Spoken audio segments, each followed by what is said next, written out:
Hello all. It's March 2nd, 2016. I am doing my first YouTube video update for politics and social media. Actually, anti-social media. I wanted to give a update on things in politics. I'm going to try to get this all in a 15 to 20 minute recording. So that way I don't have to do two parts of it. Politics has been totally immature for the past year and a half. It has been totally predictable. A lot of shit has been going on. A lot of things are being done that only you and I would go to prison for within 5 minutes. It's taking them a year and a half worth of talking about, 9 months worth of publicity, and the whole time nothing but talking. The White House is exactly what it claims other countries are. The White House is communist and socialist, regardless of what any liberal and political fanatic wants to think and wants you to think. Politics in the White House is totally predictable, bureaucratic, and above all, extremely double-standard.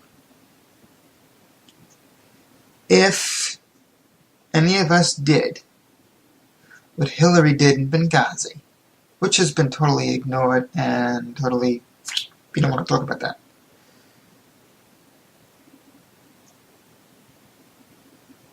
We'd be sent to prison already. But the fact that Hillary wants to be president so bad, she wants it so much, that she is willing to control the media. Hence why she never talks about Benghazi. She never talks about her email. The only thing she talks about is, I never sent or received any emails that have had any kind of classified information in them, marked classified, or have been titled as classified, which is a total blatant lie, because otherwise, why would she be deleting and scrubbing her server, according to the media, if she has nothing to hide? Now, considering the liberal media and the White House lies so much, how do we really even know that the emails were actually deleted? How do we know that the White House isn't protecting her?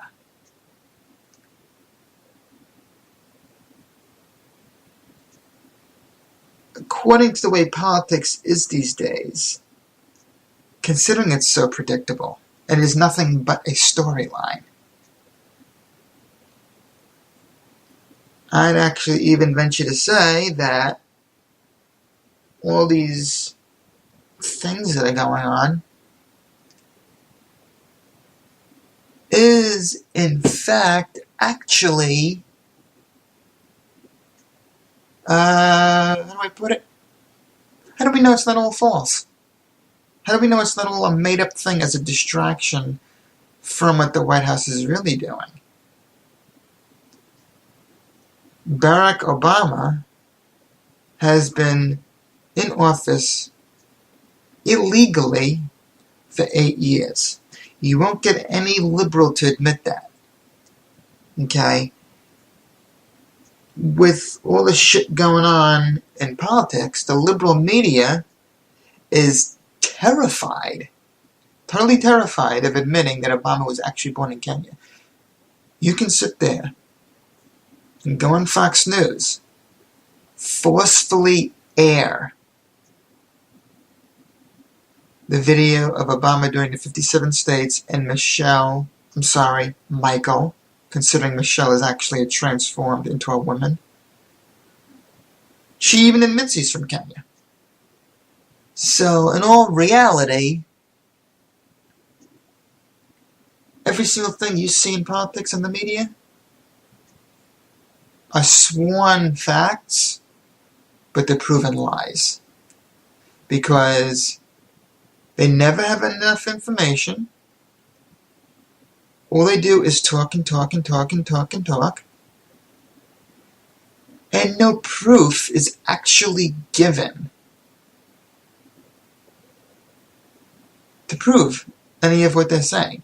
Now, you can actually take a scenario that the government actually do. You can take two people in a room, have one guy intentionally hit another guy. As part of the script. The guy can get a black eye. They can both walk into court. The other guy can sue the other guy for assault, and they both make a profit. That's how fake politics is. Every single war that has been going on is fake. The punchline and the unfortunate reality of every single war that goes on, regardless of whether it's Afghanistan, Iraq, or whatever, it is in fact all nothing but an orchestrated thing going on of sheep to the slaughter. The government doesn't care how many people they're claiming to send over there. They just want a profit. That's all they want, is a profit. It has nothing to do with an actual problem. All it is a profit. If they need money, just set up a terrorist act.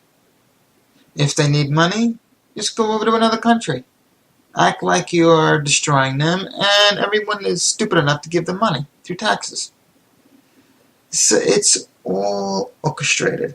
The current election that's going on now is so entertaining, it's actually making me laugh. If I were to vote, which I am a proud, publicly proud of not. I am a proud non-voter because I know the psychology of an election. It's all set up. No matter what you think, it proves that it's all set up. It doesn't matter who you vote for. The U.S. government has already chosen its Hitler. The government has already chosen Hillary the same exact way as the government already chose Barack Obama from Kenya to be president of the U.S., mainly because they, quote, wanted to make history, end quote. So, if I were to actually vote, considering I am a fully self-confessed public anti-American because of the corruption in the whole entire country and lack of education, I'd have to honestly say, if I were to vote for the first time, I'd vote for Donald Trump simply because of the entertainment value. Donald Trump says a lot of shit no one else will say. Even though I know for a fact Donald Trump won't be in office. It's all common sense. When I found out that Fiorina and Chris Christie and all the others resigned, I wasn't surprised because they're going to knock a few people out of the election in order to make it look even more suspenseful. Fiorina, I had to laugh at her in the beginning, when she first went into the election, what was she there for? She looked too good to want to be president. In other words, she was dressed to impress. She wasn't there to actually get in office because every single thing she wore was immaculate. Second of all, every single thing that Donald Trump said was automatically used as a slogan by everyone else. Donald Trump, when he first made his F-bomb speech, he said, the messenger is important. I can have one guy who says, we're going to charge you 25%. The other guy says, listen, motherfuckers, we're going to charge you 25%. Now, all of a sudden,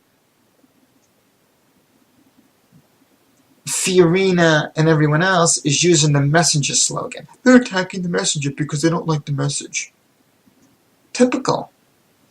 Now, if Fiorina really wanted to bring back jobs to America, and I'm going to say this with full-on sarcasm, if she wants to bring back employment to the U.S., why the fuck is she hiring camel jockeys from another country if she's the head of HP? If you call HP, you cannot get an English-speaking person on the phone.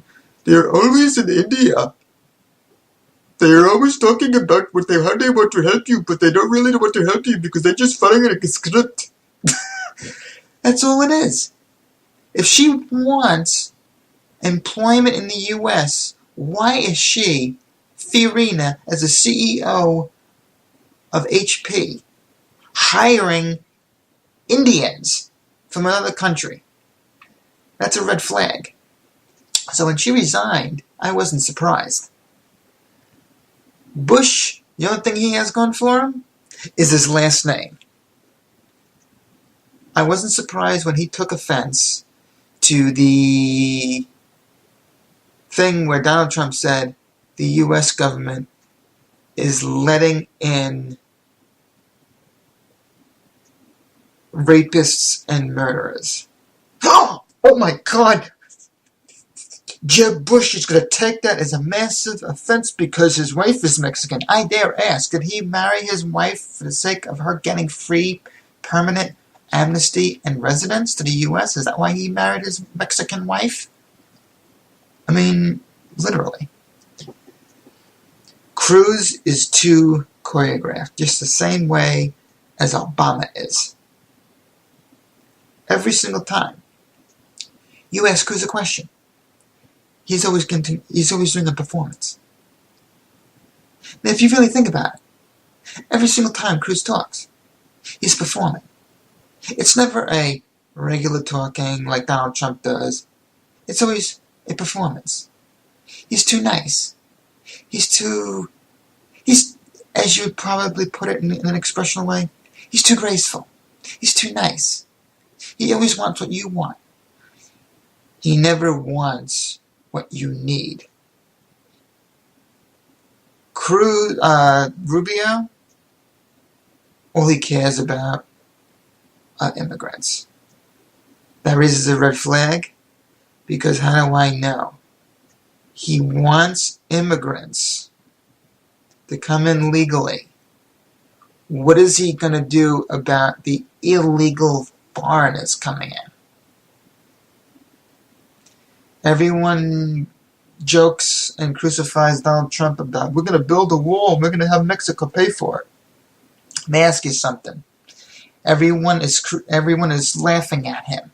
What the fuck has everyone else done for the past 30 years to actually block the borders? So come on already.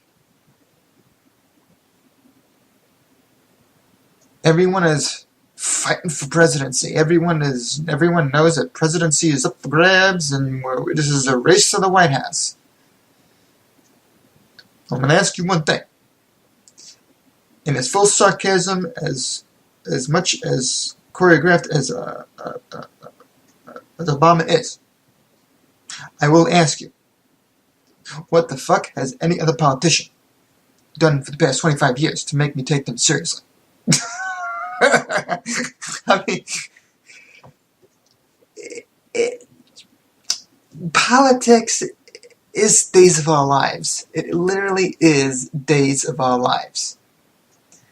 Every single time you turn on TV, you want to know who's fucking who, who's taxing the shit out of who wants to do this and who wants to do that.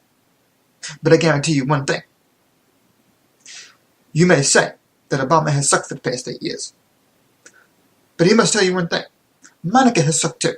So, it's hilarious. The government fucks its people. There are certain members who just defend it blindly. The U.S. and its taxpayers are a lot like an abusive relationship. Okay? The abusive boyfriend in the government always psychologically and verbally abuses the girlfriend to get what he wants. When he doesn't get what he wants, he abuses. He attacks her and he taxes the shit out of her. Because where there is an exploit, there is a tax. Oh my God. I went into the sand shop. Oh, wait, no, they don't have pocket meters there. Oh my God. I went into Baldwin to go shopping. And I was in there for more than 15 minutes. Next thing you know, a swarm of cops go into the parking lot where the parking meters are, like a bunch of liberal media reporters, and they start writing their tickets. The point? It's abuse. You don't submit to them, they abuse you. You say no, tax. No new taxes. Okay, we're going to take a few away and we're going to add a couple of few. Obamacare.